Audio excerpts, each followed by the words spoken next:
ఒక రాజకీయ పార్టీకి సంబంధించిన ఫేస్బుక్ పేజ్ను క్లోజ్ చేయించడానికి ఇంత పెద్ద కుట్ర చెయ్యాలా?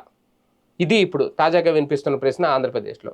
దీనికి కారణం ఏంటి? ఈ ప్రశ్న వినిపించడానికి మాజీ ముఖ్యమంత్రి వైఎస్ జగన్మోహన్ రెడ్డి తీవ్ర ఆరోపణ చేశారు.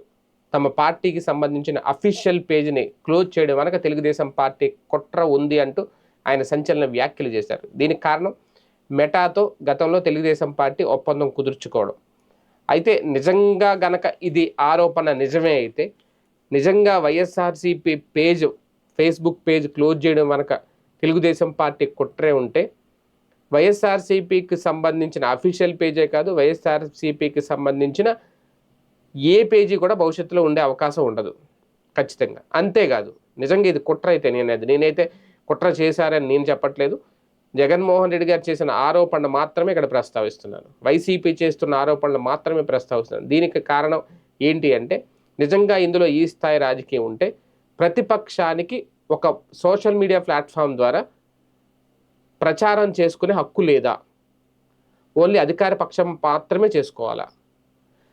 తెలుగుదేశం పార్టీ ప్రతిపక్షంలో ఉన్నా, వైఎస్ఆర్సీపీ ప్రతిపక్షంలో ఉన్నా, ఎవరు అధికారంలో ఉన్నా ప్రత్యర్థులు ఖచ్చితంగా అధికార పార్టీ చేసే తప్పుల్ని ఎంచి చూపుతారు.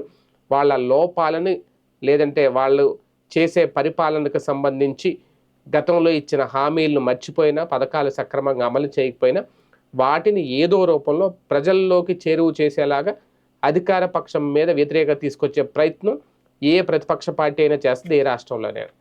దానికి రకరకాల మార్గాలు ఎంచుకుంటారు. అది మీడియా కానివ్వండి, ప్రింట్ మీడియా కానివ్వండి, ఎలక్ట్రానిక్ మీడియా కానివ్వండి, సోషల్ మీడియా కానివ్వండి, డిజిటల్ మీడియా కానివ్వండి, ఏదైనా సరే వాటిని అరించే హక్కు ఉందా? నిజంగా ఇది గనక జరిగితే, కుట్ర నిజమైతే చట్టపరంగా అది నేరం అవుతుందా కాదా?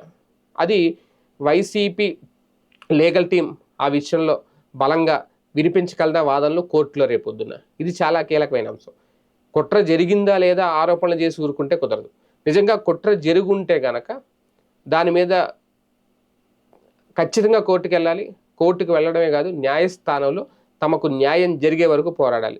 లేదంటే రేపొద్దున ఇలాగే కుట్రలు చేసి, ఈరోజు ఫేస్బుక్ పేజ్ అయింది, రేపొద్దున ఇంకో ఖాతా అసలు సోషల్ మీడియాలోనే కనిపించకుండా చేస్తే అప్పుడు వీళ్ళు ఎన్ని ప్రెస్ మీట్లు పెట్టుకున్నా, ఎంత మాట్లాడినా ఏంటి ఉపయోగం? నిజంగా కుట్ర ఉందో లేదో మాత్రం ఖచ్చితంగా తేల్చాలి.